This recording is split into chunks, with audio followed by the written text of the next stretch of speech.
getting ready to start the Narrows.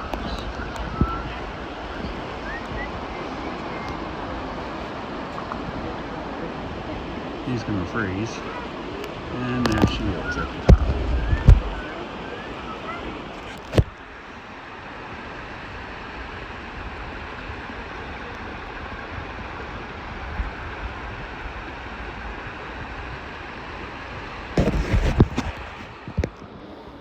So this section of the Narrows is actually at the beginning, and you want to make sure that you go left. We purchased the bib overall package, waterproof bibs, but they don't do any good if when you get in, the water is above your neck. I am 5'10", and as you can see here momentarily, the water, which was right around 50 degrees at the time in mid-October, if it gets up over the bib doesn't do any good. So I'll discuss more about where you rent those and all of those things here in just a moment. I remember that.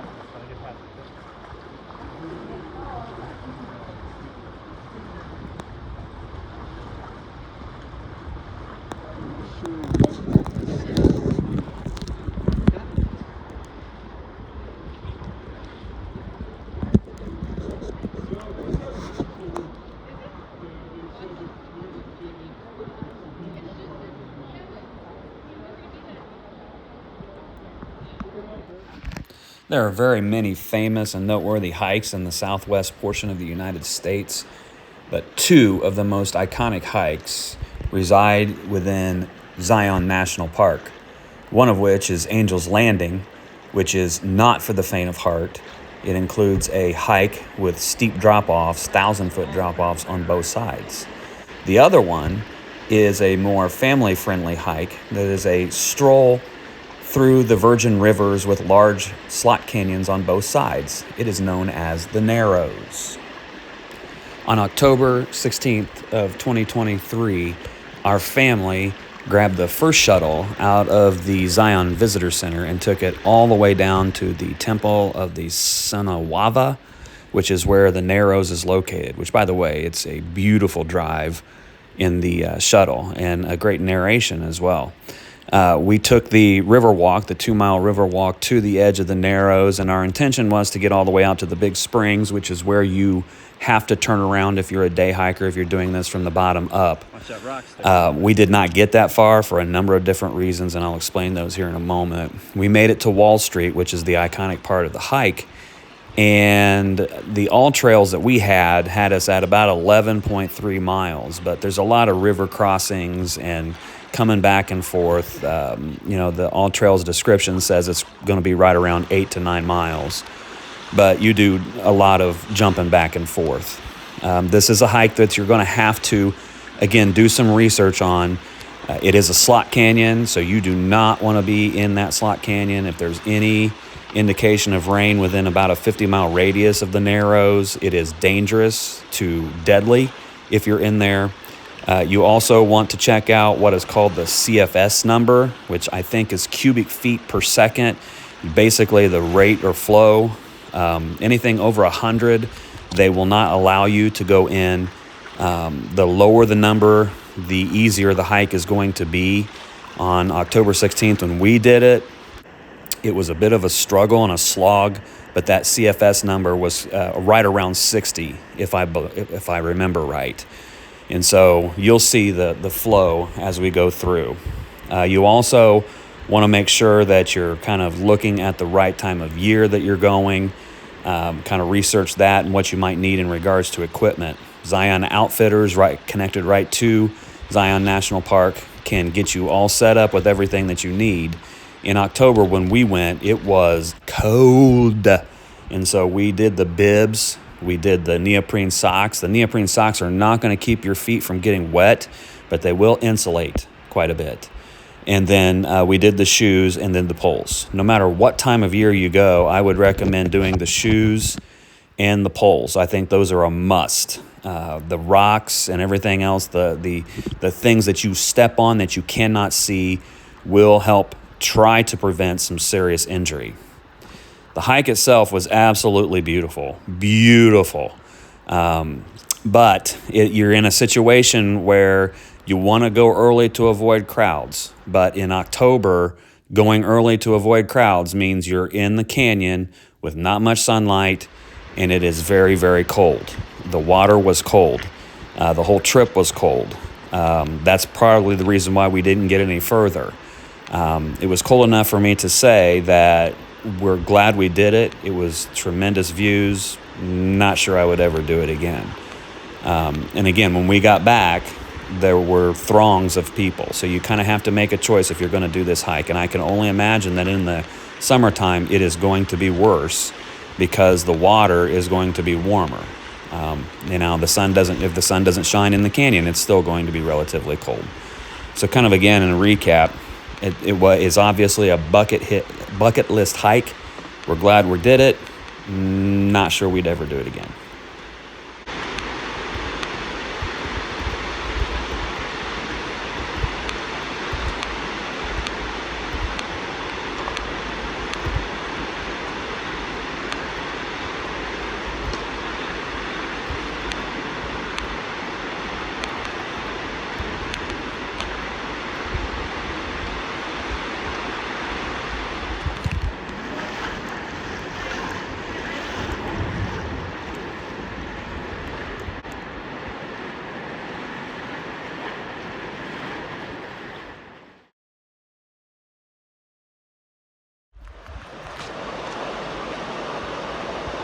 Wall Street.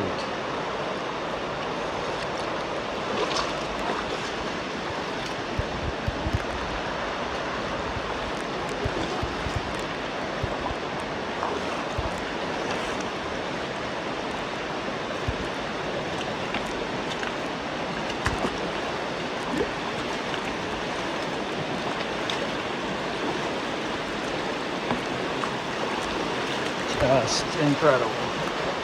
Around every corner.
I think she's gonna get stuck, isn't she?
The stuff they find is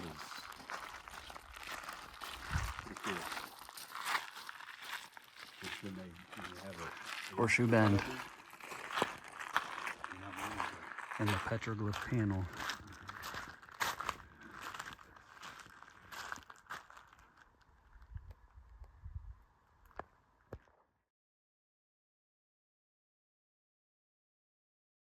On October 17th of 2023, we were able to see the sunset over Horseshoe Bend. And on October 18th, early in the morning at around 10 o'clock, we hired a backhaul service from Kayak, the Colorado, went out about 10 miles to the petroglyph wall, and kayaked that same river around Horseshoe Bend. What a phenomenal experience this was. We were blessed with a great day, as you can see, the sun shining and temperatures in the mid 70s. We are not kayakers at all. We don't do this as an activity. In fact, this was probably only the second or third time we've ever kayaked in our lives. And we did this with great success. This is an easy trip. This is a nature's lazy river kind of trip with once-in-a-lifetime views on both sides. It was really iconic to be able to hike around Horseshoe Bend, kayak around Horseshoe Bend and see the exact spot that we were standing over the night before. You have options of 15 miles from the Glen Canyon Dam, 10 miles from the Petroglyph Wall, or 8 miles from the actual camp around Horseshoe Bend. We chose at the 10 mile, and it was all that we wanted and more. Again, just a tremendous experience around the Horseshoe Bend on the Colorado River.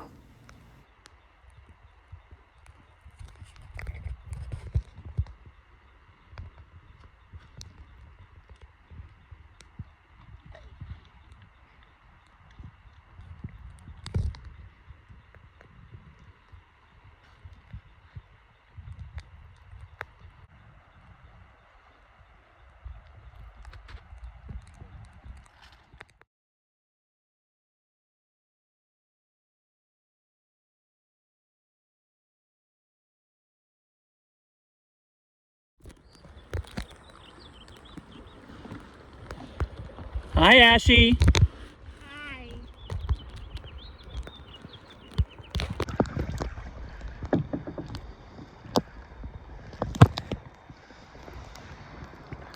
This is what paddling the Horseshoe Bend means to Shelly. Right here.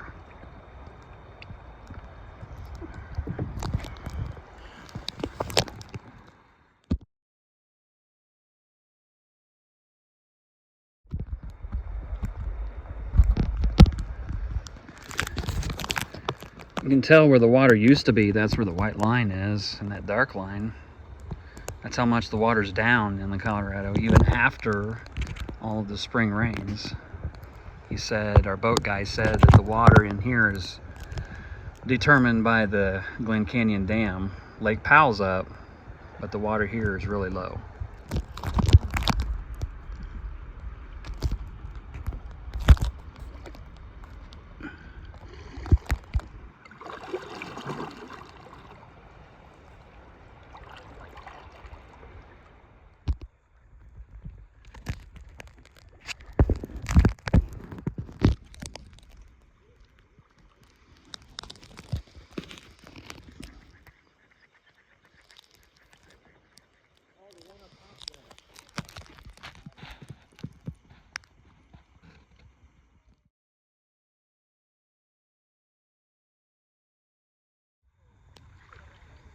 Nothing better than floating backwards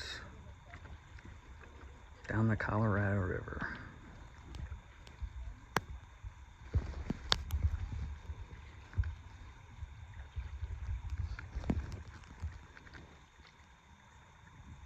Hi, Mark.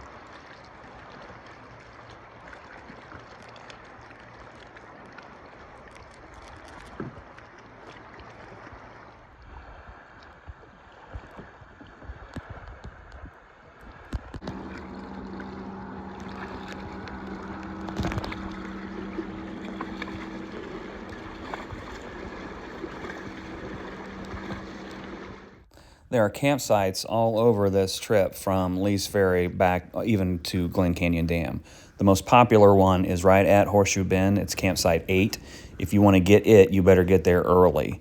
We actually ate lunch there. It's a great place to stop and look up and see where you were the night before. Just past campsite 6, however, is another stopping point that you can get out to. You get out to a location that is called Waterhole Canyon, and as you can see in the video here, it is a nice little slot canyon that goes for a couple of miles. It's free and does not require guidance. It's not illegal to go back in through here from this side. The other side, there are some restrictions. The people with the backhaul service do an outstanding job of pointing out some of these sites and things that you may want to do on your trip. We added this to our 10-mile trip, started at 10 o'clock in the morning, got back right around 6 o'clock, made a full day of it. It was an outstanding, wonderful day.